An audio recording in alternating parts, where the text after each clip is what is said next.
Governo Japão sai tulong orçamento basic milhão sanul recensia, vírgula nem, dólares americano para construção Hospital Nacional Guido Valadares.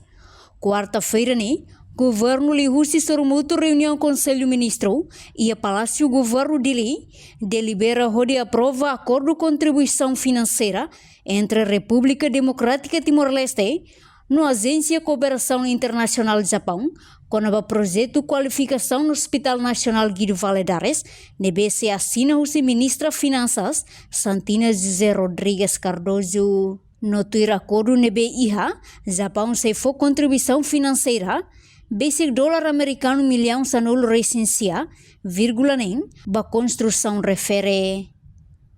Portanto, contribuição financiamento idane, o objetivo é a força capacidade, prestação serviço, no hadia qualidade com o cuidado médico sira, lihusi construção e instalação FOM, no fornecimento equipamento médico niansira, bahangeve.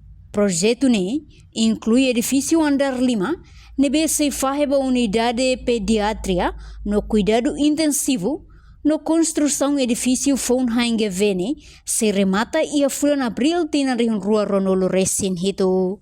Reportagem Fifanya de Carvalho, Televisão Timor Post.